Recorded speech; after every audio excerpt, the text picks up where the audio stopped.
Allowing performance-enhancing drugs would be a travesty in sports and cross-training. There's no justifiable way that we can allow athletes to enhance their performance using anything other than their personal and physical abilities. This being said, if it were possible that all athletes were using the drugs the same type, we may be able to justify their use. While the drugs are not ethically or morally right, when a person tries to hide them, if the use of the drugs was out in the open and all competitors and athletes knew what the other athletes were doing and using and how much, the ability to compete would be more fair and that could be more plausible. During the 2017 CrossFit Games, all athletes were tested for all types of performance-enhancing drugs and several came back positive for illegal substances. The one athlete that stands out the most was the third place winner of the 2017 Games, Ricky Garrard. During an interview with the CrossFit documentary team, Garrard said he had never used steroids and could never or anything like them because it would embarrass his family and ruin his career. Weeks later, the test came back positive for testosterone and a beta-2 agonist known as Endurobol. He was not the only athlete to test positive for the drugs, however. Tony Chersick, a 56-year-old Masters athlete from Southern California who finished second in the Masters division, tested positive for several of these drugs. 52-year-old Jose Sardin of Canada East, who placed first in the Masters Women's, tested positive for selected androgen receptor modulators, ostarine and testosterone.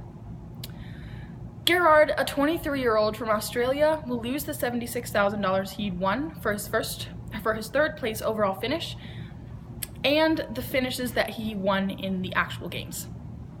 He's been banned from participating in CrossFit-sanctioned events throughout the 2021 season, and his invitation to complete the 2017 CrossFit Games has been rescinded.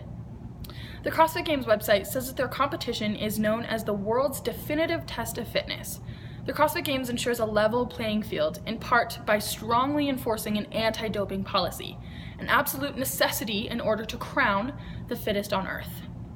CrossFit partners with Drug-Free Sport, which conducts drug analysis for the NFL, NBA, MLB, and NCAA, along with 300 other sports and athletic organizations, to administer its testing program. A laboratory provided by the WADA processes blood and urine samples collected from the CrossFit Games athletes. Athletes in the CrossFit Games are not allowed to use drug enhancements in their performance, and when one athlete does, it ruins the equal playing field. Being able to naturally win the CrossFit Games is an accomplishment, and when an athlete destroys the equality of the game, it makes other athletes look suspicious when they become incredibly strong naturally. However, the use of these enhancements could be justified if all athletes were participating in them. The drugs would push the human body to the limits and show what is possible. However, the games are a display of the human body's natural abilities. In the Olympics, several athletes have died during competition. Using the drug affects your heart and organs, causing some internal problems. We should permit drugs that are safe and continue to ban and monitor the drugs that are unsafe. There's an argument for this policy based on fairness. Provided that a drug is safe, it is unfair to the honest athletes that they have to miss out on an advantage that the cheaters enjoy. Permitting steroids in competition would be appropriate as long as the steroids are safe to use and don't put athletes in danger.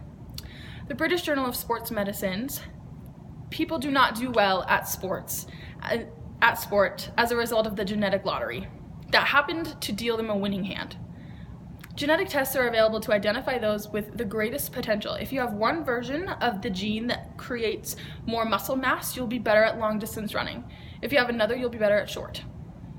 Black Africans do better at short distance events because of the biologically superior muscle type and bone structure. Sports discriminates against the genetically unfit. Sport is the province of the genetically elite, so allowing steroids would make the playing field more equal. However, allowing enhancing drugs would be a travesty in cross and sports training. There's no justifiable way that we can allow athletes to modify their performance based on drugs. We have to allow them to get where they are and where they want to be naturally.